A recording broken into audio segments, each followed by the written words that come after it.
In 2025, nearly every market is saturated, and if yours isn't, don't tell a soul what you're doing. On today's episode, we're going to walk you through the 4 key things that any brand can do to stand out in a saturated market. But first, I want to say this. Being in a saturated market is not a bad thing. That means there's overwhelming demand for your product or service, and that's going to bring a lot of competitors. So by using the tactics and frameworks in this episode, you'll be able to stand out when everyone else is blending in. All right, first up is storytelling. This is your why, your origin story, your reason for starting the company. I want you to check out this company, FLUR Glassware, and we're going to look at his launch video for an example of a perfectly told founder story. His hook is his why. He says, I built a coffee glassware brand because I didn't like any of the cups I was drinking out of. And then he proceeds to inject his personality in discussing the justification for why he built this brand. He says, old mugs belong in old school diners.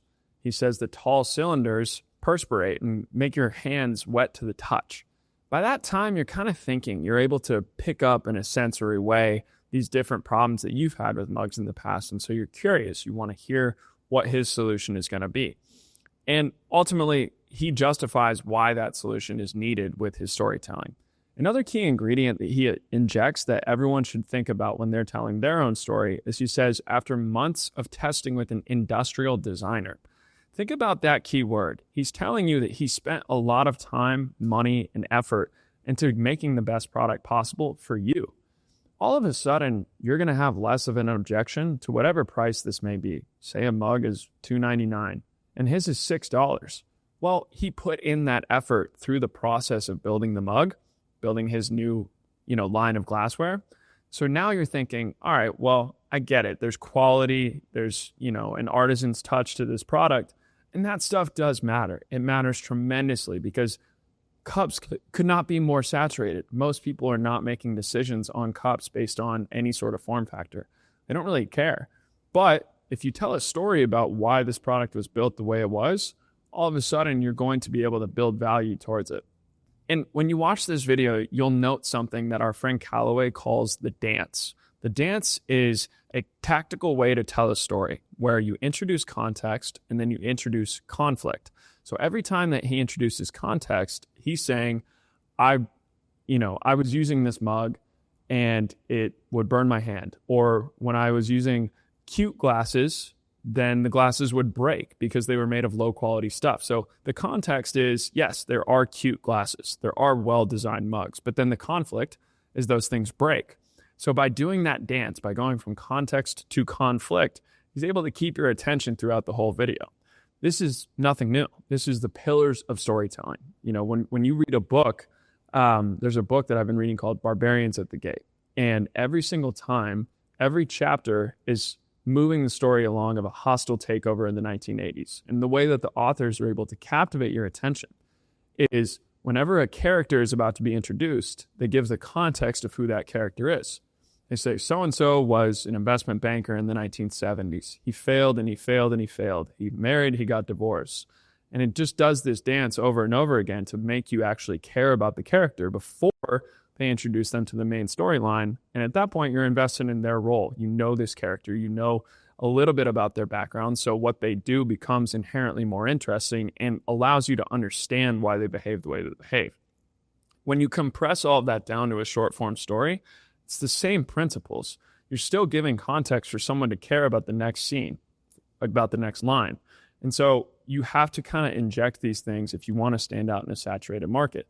All of the brands that are doing this, you're seeing all these founder-led content examples. This is a science. It's not an art.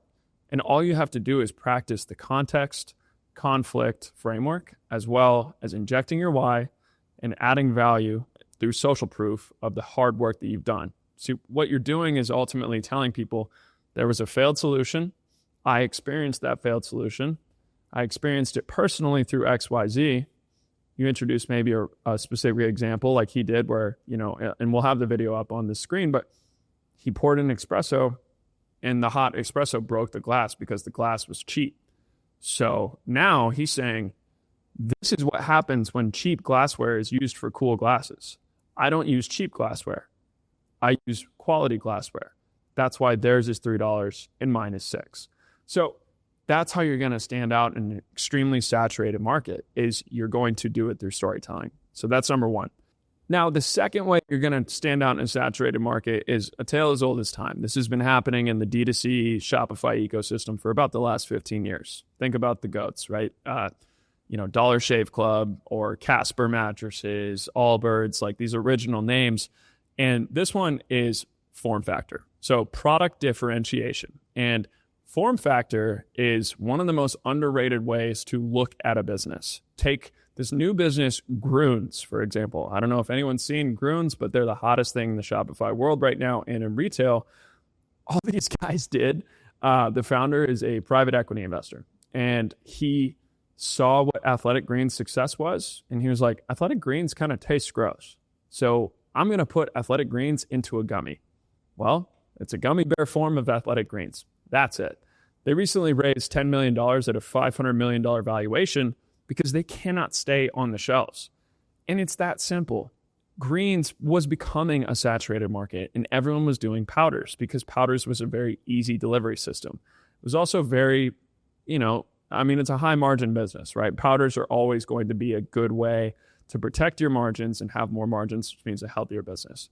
But gummies are as well. And so he looked at the landscape and he said, well, this product is red hot. Greens are becoming saturated, but no one's really done an effective daily greens gummy. Lo and behold, he built a daily greens gummy. It's got massive demand built into that quote unquote saturated market. And he's able to scale it very quickly, arguably one of the fastest scaling D2C brands of all time. Another way that you can think about form factor is, what are these potentially, retail first experiences? So a brand that I came across recently is called CVT Soft Serve. And they actually aren't very good at content on their own. No shade to them, but they went extremely viral because a store that they're in Naples did a very, very simple video where the headline was Elite Summer Snack, and it showcased their product, which was a soft serve pouch. So this is a frozen pouch with soft serve ice cream. It's a very, elegantly designed product. And the grocery store's video went extremely viral. Why was it viral? Well, number one, the headline set the context. Elite Summer Snack, it's May, starting to get hot in a lot of the US, so people are thinking about this stuff. But two, the product soft serve is not something that you have ever seen really in a pouch in that form, especially in retail. Think about the differentiation here. Most people are bringing soft serve into a traditional ice cream carton. That is a very saturated market. It is very hard to get on the aisle in the ice cream category. You have to innovate in a couple of ways. Some people put protein in ice cream. Halo Top, whatever their name was, they made it extremely low calorie and disgusting, but that's besides the point. What you need to do in the ice cream category is look at, all right, soft serve is something that, is very nostalgic. It's people only get that maybe in, an In-N-Out or whatever it is. It's something that you got in your childhood during a hot summer day and it hit, right? All of a sudden, now you can just have it at retail, have it on go, have it for the kids, have it, if maybe it's like a little bit better for you, but probably, I doubt they really even care about that. I think they just wanted to make a good product. I looked into the founder story a little bit. They're East Coast ice cream snobs and moved to LA and said that there was no good ice cream in LA. So the way that they were able to get attention though is that form factor, right? And all of a sudden, I would guarantee you in the next 18 months, that's a product you're going to see on your ice cream shelf is CVT Soft Serve, because it's in a pouch. And guess what? It's an elite summer snack. The storyline is already there. Which again, one thing we talk about over and over on this podcast is the power of one video going viral and the signal that tells you about your messaging. So let me just kind of flush that out. When you're posting organically, the video has to work. You're not paying for impressions. So if it does not get amplified by the algorithm, there's no one to blame but the video. I have very bad news for you. If your content isn't moving, it sucks. It's something we've had to, Alex and I have had to accept ourselves many, many times. We put out good content we think is good, doesn't resonate with people, it doesn't move. The algorithms are designed to amplify good things, to put them in front of people that are going to watch them for a long time. So knowing that, we can then infer that anytime something works extremely well, then that's resonating with people. If it works organically, then your message is right there. It's the best way to creative test. So really, through finding this format, CVT now has a very repeatable format. It is just show the product, extremely well lit, probably in daylight, so summer snack, comes across. People can feel the heat through their phone. I know that's weird, but there is audio sensory, things that come through content. And from there, they just need to repeat that across so many different touch points on their own social, through their influencer program. Just brief every single person that is familiar with your product to put that on their story and to put that into an Instagram reel or TikTok. And they will generate millions and millions of impressions towards their product by highlighting very simple things, because the form factor leads the way in that saturated market that has a ton of demand. Another one that did this well with form factor is the new Orka bottle. So Orka is a energy water drink. Personally, I don't want caffeine in my water. Energy drinks in particular is ridiculously competitive. It is a massive space because it's extremely high margin in the beverage category, which is very large. And it's also a retail business that is strictly retail. So in retail, the name of the game is, how do you get foot traffic to people to go buy your product? Well, you have to have something that's going to stand out on the shelf, but also you have to have something where that viral moment is kind of inherently there. So they decided to make a transparent bottle. It's a clear bottle, but it's a can. So that's, not a bottle. It's a can. So they made a transparent can. You're used to Dasani, right? You're used to Evian. You're used to, whatever plastic, microplastic filled water bottle you've been drinking for your whole life. When it's in a can, similar to what Liquid Death did, then, it's a little bit different, but then they made it transparent. So they took what Liquid Death did with an innovation on product differentiation of form factor, took it one step further, and then they threw in the energy drink category as well. So those are three examples of something, a place where you could argue it was not somewhere you want to enter. You do not want to go into the ice cream category, to the greens category, or to the water category. All three of those are extremely saturated, but by simply innovating on form factor, and granted, these are form factors that pretty much existed. I mean, gummies existed, pouches existed for, baby food, superfood stuff. And it's the juxtaposition, which is kind of interesting because, and use that in your brainstorming, right? So why did the soft serve work? It's because mostly when that is being pushed, that form factor of a pouch, it is baby food. It's like applesauce. It's kind of like quote unquote healthy things. And so, but it's awesome. A lot of people love pouches as a delivery system. And so by injecting, soft serve, which is an even better product or a more enjoyable taste into that form factor that's already kind of beloved, it's borderline ironic. You're used to getting baby food through this. Now you're getting soft serve. It's like, it's not a health food anymore. It's a tasty snack or dessert. Greens is the same thing. And so like there's some irony to it. Like a gummy is a candy, but it's actually greens, and then Orka, it's a can, which you typically would get something that's not water, but you're just drinking water. So all those things, think about a touch of irony in the delivery system, in the form factor, and the thing that actually makes it unique. All right. So we've already talked about storytelling. We've already talked about product differentiation and form factor, but the next one that I want to talk about is positioning. So positioning is arguably as important, if not more important than the other two. And here's why. I can't think of a more saturated category right now than electrolytes. Electrolytes are, everyone is throwing salt in something in a pack and throwing it, maybe with some essential minerals, whatever it is. But electrolytes is an extremely popular category right now. The stick pack method is very profitable. That is a very low cost way to charge a good amount of money. And so naturally, you're going to see a lot of competition. The health and wellness movement, hydration versus just drinking water, all of this stuff has changed. And you're actually going to continue to see this grow, in my opinion, because Liquid IV innovated this category first. Liquid IV basically took Crystal Light, made it cool, and now everyone's trying to do Liquid IV, but for XYZ. And you see this with Element. Element is Liquid IV, but for high-performance athletes. It's not a hangover cure. It's a fuel system. One of the brands that I work with very, very closely, they're called Taste Salud. they're liquid IV, but for, traditional, authentic Mexican flavors. So they have agua fresca flavors, horchata flavors, like all these kind of nostalgic flavors. And what happens when you do that is think about a big pie, and that pie is your market. So, the electrolyte pie, Liquid IV's already got their segment, but there's like within Liquid IV's segment, there's like little micro segments, right? So, that Mexican American audience or Hispanic audience, like they are in that Liquid IV, they've tried Liquid IV, or maybe they're in the rest of the pie, which is the potential market, and they haven't tried Liquid IV because they're not interested, because it's not for them. The brand doesn't appeal to them.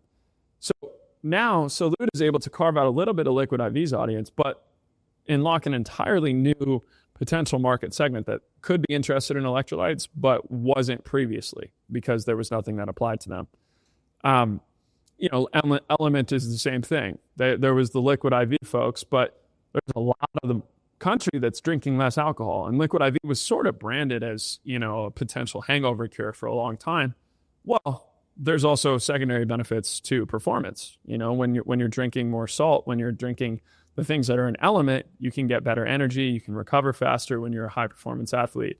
And so they were able to do the same thing, take a little bit of Liquid IV's existing pie, but then unlock more of the market segment that was looking for more of a high touch option. And now you're seeing this with a lot of these different brands. Cure Hydration is riding the mineral deficiency wave, right? So there's positioning here that is, okay, yes, electrolytes, but for XYZ. So when you are thinking about your category, which could be anything, genuinely, you could be shirts for people that love alpacas, right? Like Cotopaxi, Patagonia, these brands were, apparel and goods for people that love the environment. Like it's URX for Y. Your brand is this extremely popular thing for Y. And we learned this when I was fundraising back in the day for Grind Basketball, which was a company I was doing before this. What we were always told is you want to really easily frame your solution for someone that doesn't know anything about you.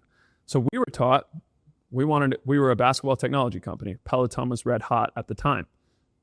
You are Peloton for basketball. And that simple line opened so many doors for us because there's now a headline, easy way for people to describe us, right? And that's another pretty good litmus test for your positioning is what would someone who's like your friend maybe describe your business as?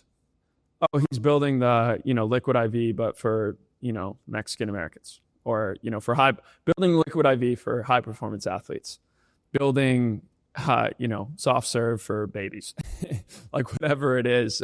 Malbon, right? I'm wearing a Malbon golf shirt, and Malbon is another example of this positioning. Malbon did not really differentiate on form factor. They've done a good job storytelling, but not like the best. They're not 10 out of 10 on it. And what did they do extremely well was positioning.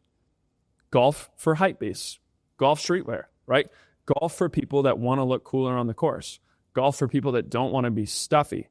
And when you're, products for people that are underserved, that's when you have something really strong. Golf was a saturated market. Titleist, TaylorMade, Nike, the big brands, they own the space. They owned it for a long time. It was very boring.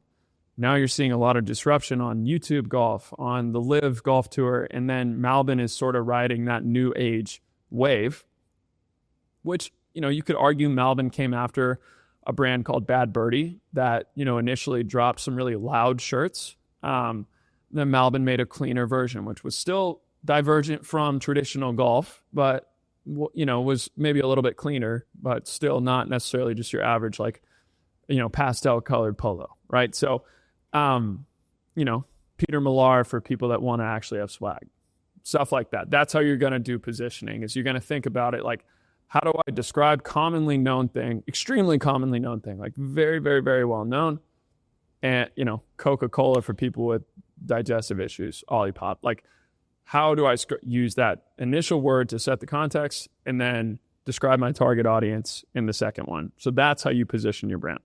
All right, so we've covered 3 ways for you to stand out in a crowded market. Number 1 was storytelling. Number 2 was form factor or product differentiation. And number 3 was going to be positioning. But number 4 is also in your toolbox if you want to really stand out. We just talked about how hydration was extremely saturated. Everyone's starting an electrolyte brand because it's extremely profitable and easy to mass produce. Now, Pure Sport is a brand that is in the hydration space. They're based out of the UK. And one thing that they did recently that was absolutely brilliant was they set up a fuel station at the London Marathon.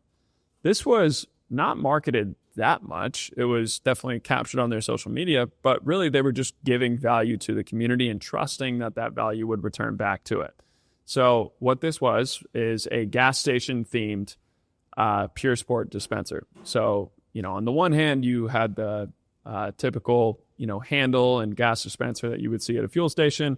It's on Pure Sports branding. They use the tagline, for the long run, and you could fill up your cup with, electrolytes, crucial at that time. And it was brilliant, right? It was ironic. We talk a lot about irony here, and I think irony plays a huge role in getting attention because you're like, oh, haha. You almost want everyone to have that initial reaction.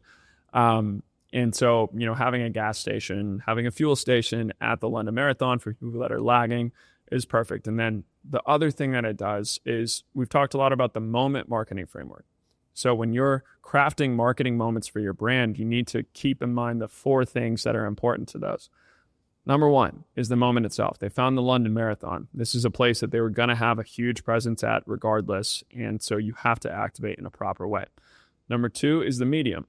Social media is going to be where they're going to distribute this information. But by making the product, which is the other element of this, by making the product inherently, photographable, aesthetic, all of that, it's a really strong way to ensure that your medium is going to be used effectively. So that is the fuel station, the irony, right? That is very, very, very, Instagrammable, TikTok, shareable, whatever. And last is the hero. So the hero is obviously they're highlighting people completing the London Marathon, and Pure Sport is the person that is helping them get that done. So Pure Sport, in essence, in this scenario, becomes the hero. So really amazing job by them, first class. And I think, Salty Pace was on there. It was cool. But that is a healthy way to think about how do you make a viral stunt. And, a lot of folks would probably say, well, I don't have money to stand something up at the London Marathon. That's totally fine. I actually don't think that you need to do the London Marathon. Let's flash back to the brand that we just talked about, CVT Soft Serve. They're pouches, right? Like instead of having a soft serve dispenser, they could just have coolers of these at a local, morning coffee run, right? Or, local run clubs. Imagine if they had their soft serve pouches after a run club. There's a touch of irony there. You just worked out. You don't want to ruin the calories that you burned, but you can use that soft serve pouch as a reward. And there's your irony. You're being healthy, but then kind of having a dessert. So there's plenty of ways to think about it, but as long as you reverse engineer from those points, which is, a little bit of irony, a little bit of Instagram shareability in what you're doing, and then also making sure that there is a moment that attaches to your brand. Reminder, it does not have to be as big as the London Marathon. It can be an average Saturday in your hometown, but you got to get out there and you got to introduce your product to the right audience in a way that's ironic, but also is going to serve the customer. So those are the 4 ways that, I think brands can stand out in a saturated market. It's storytelling, it's product differentiation, it's positioning, and it's viral stunts. If you do those 4 things and you're in a saturated market, I think you'll have an extremely high chance of success.